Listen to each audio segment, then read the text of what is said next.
ghostly greetings and hollering at your boy Prue. I'm coming at you. It's the second time I try to fill this.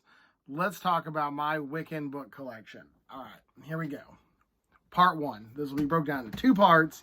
I have about a dozen or so Wiccan books. I'll tell you all a little bit about each book, and I'll break it down to two parts. So if you want to know more, message me in the doobly-doo. But here we go. Let's get into it, and let's hope for the best. Let's go first, just third in no order. But Magical Herbalism by Scott Cunningham. You're going to see several authors in this book, in this video, repeated multiple times over. It's going to be wacky. The Secret Craft of the Wise. I don't know anything about this. Haven't read half these, even more than half of these. I haven't read really any of these. I'm just a fan of the books. And so, here it is. Magical Herbalism by Scott Cunningham. Thank you. All right. Okay. This one is Wicca Candle Magic by Jerna Dunwich. I assume it's Dunwich as in like the Dunwich Horror from H.P. Lovecraft. But this book actually has a creepy story. So my old apartment, my landlord at the time, Rob, awesome dude, was moving some old shelves, just tearing down some old shelves. And there was, I guess, in the bottom of one of these old shelves, like a door, was an altar. Okay. I'm trying to think of how to explain this without making it sound like I'm a fucking lunatic. But I was helping to move some shelves because that's where I was doing my laundry at the time. And we found what I guess is an altar. It was like just a shelf, had a cloth on it, had some like stuff drawn on it. I don't know runes. I think they were Nordic. And a bag, I refer to it as a Dungeons and Dragons dice bag full of what looked like chicken wing bones, a red candle, and this book. And he was freaking out. He threw all that shit away. But I did talk him into letting me keep this book. By talk him into it, I meant later on in the day I dug this out of the trash after he left. But I did keep this book because I couldn't let a book go into the trash. I'd donate it before I threw a book away. And it just seemed like a cool book to add to my collection. So, Wicca Candle Magic by Jerna Dunwich. Also, could I have possibly endangered myself or others magically, spiritually, or emotionally by disturbing said altar? Because I didn't really disturb it. I just saved a book. Did you hear that? I saved this. I've seen Supernatural, okay? Also, please don't be offended by any of my jokes or sayings. I don't know this craft. I have practiced spells. You find an old spell book, you're gonna do some spells. I'm sorry. I don't care who you are. You're gonna do it, and you're gonna pretend to have fun, and it's gonna be a fun way to do it. One of these, I don't know which one, has a recipe for cinnamon apples. Like you boil apples with cinnamon. It smells delicious. Makes the whole house smell like fall. I have done that one a lot, but here you go. Living Wicca, a further guide for the solitary practitioner by Scott Cunningham. If I were to practice Wicca in a more traditional fashion, I would probably be a solitary practitioner. And I picked this one up used. I remember that because I was like, oh, cool. If I get into this, this would probably be the book for me. Because I don't have like a coven or a group to practice with. I'm sure with online stuff now, they'd be easy to find. But at the time when I purchased this, like 15 years ago, it was not as easy.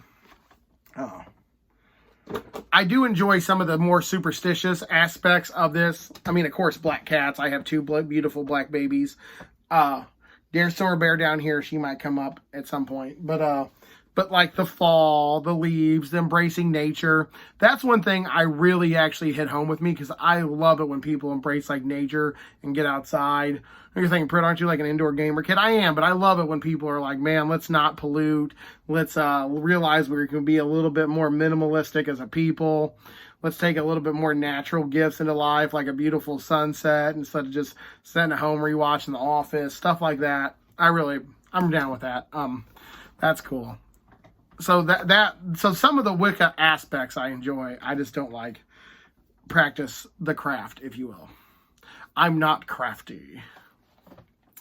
The Wiccan Year. This one I have read, and I really enjoyed it. It was basically just a Wicca calendar and Wicca stuff that like the first chapter 1 was Samhain, or Samhain. I think it's pronounced Samhain. But it's like stuff to do and carving a magical lantern. And this might be the one that has that pumpkin recipe in it.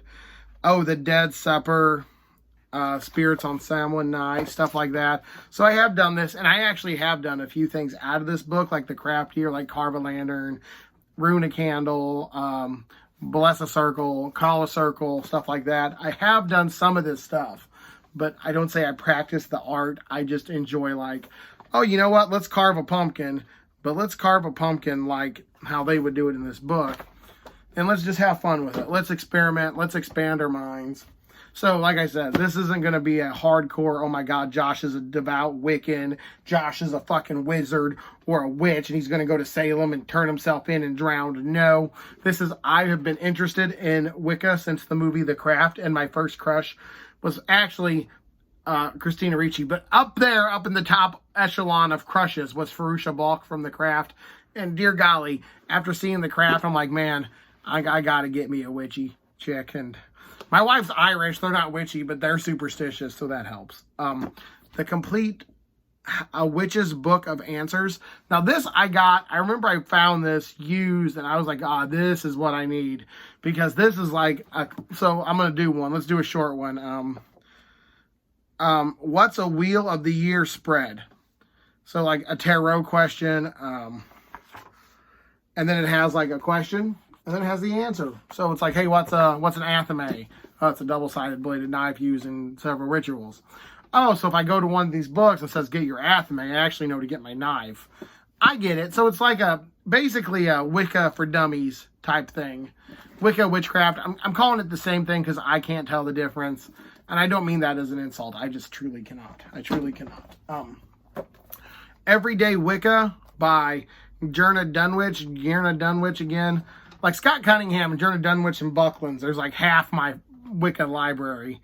But I like this one. This is just like stuff to do.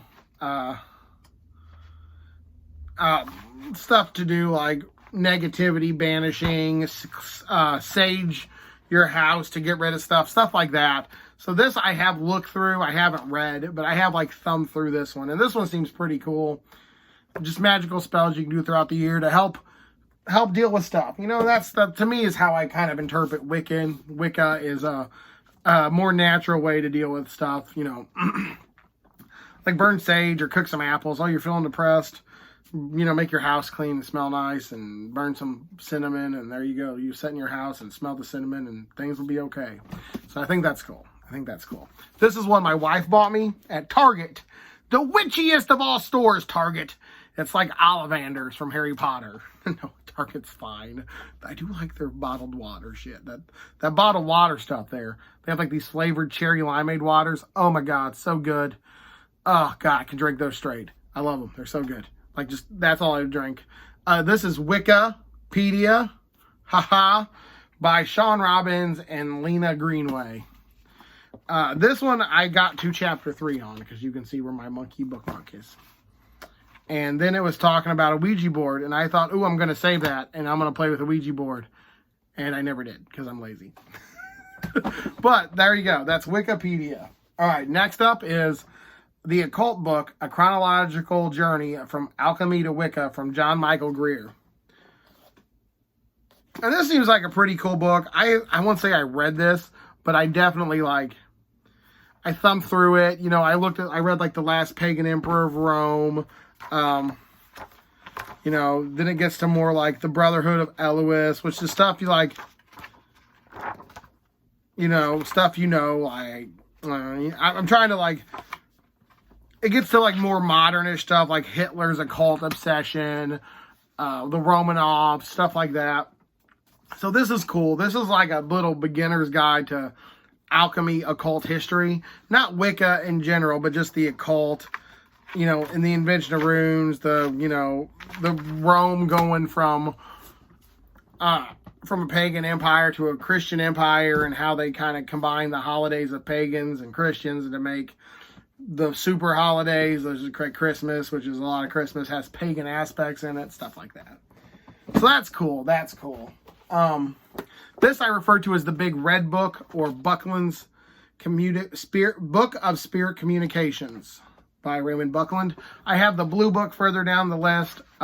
They refer to that as the big blue book. This I refer to as the big red book.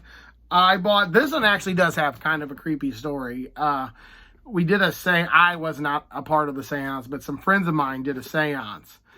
And they got bad juju from that. They got some bad vibes. Bad vibes. I'm not saying it was a ghost. I ghost hunt. I stuff like that. So I'm not saying it was a ghost. I'm saying after they did it, they were experiencing dread and paranormal stuff. And they gave us the book. So we can try it. And my friend, he didn't want it because his wife's like, no, we're not keeping that at my house. But my wife's into witchy shit, so we kept it at my house. Nothing's bad's happened to me, but I do enjoy... And it's a book of spirit communication. I mean, I guess you open the door, who knows what's on the other side. Stuff like that. All right, this is the last book before I go to part 2. That'll be all I do tonight. This is Witches by Stacy Shiv. Now, this isn't technically a book on Wicca. It's more of a historical fiction, which there's more over there. I just wanted to set this one in there because when I fact-checked a lot of this, it was true. So this is, as of right now, a more historical document than it is a historical fiction. But there are several historical and fantastic events that occur in this book, which I don't think are true.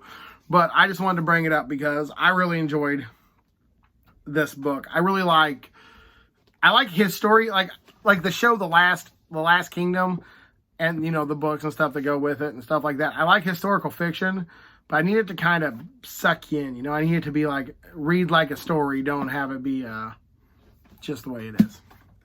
But that's been it. That's been Prue's part 1 of Prue's Wicca collection. Part 2 will be about the same size. And that'll be all my Wicca books I have at the moment. I really want to get the Green Witch. I haven't bought that yet. That book's been on my TBR forever, and I really want to own it. And I have a spot for it because I have the big blue book and I have the big red book. I need the big green book. And I want to find it one day. That's my goal. I will own it.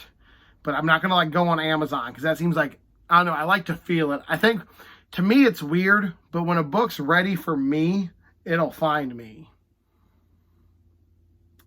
I don't know if that makes sense to anybody else. Like, I don't just order it off Amazon. But, like, a lot of the books that I go to hunt for, like Sword of Shannara, I heard about it, and I was like, man, I'm going to buy that one day. And then when I was ready, the books appeared. So that's how I always tell myself, don't go to Amazon, don't go to Walmart. You know, I mean, I will for like the new Stephen Kings or birthday presents. That's fine. You know, that's, people ask what I want for Christmas or my birthday. I always tell them just give me the new Stephen King or give me the Michael Crichton or stuff like that. But sometimes I'll just go to the bookstore and I'll find a book, and that's just like Dune. I found Dune just all in a set used for like $1.50. And I was like, oh, these are ugly and beat up copies. My copies haven't improved much. But I read Dune, and I love Dune, and I think finding stuff like that is what turned me into the man I am today. Because, like, man, this guy's got such weird reading habits. He reads sci-fi fiction, Wiccan, historic. Yeah, so I just read whatever I can find. But I think I love it more because of how I find it. There's just a little bit more of a connection there. And so I thought we should talk about that when I'm talking about Wiccan books, because I feel a connection to these, because I don't feel like I found them. I feel like they found me. And they got a nice library to go to now, so they're happy. So, this has been your boy Prue, and thanks for watching my Wiccan book review. It's a bit longer than I like to go for videos. Who am I talking? I love talking to you guys. But it's a bit longer than I like to go, so we're going to wrap it up, and stay creepy for me.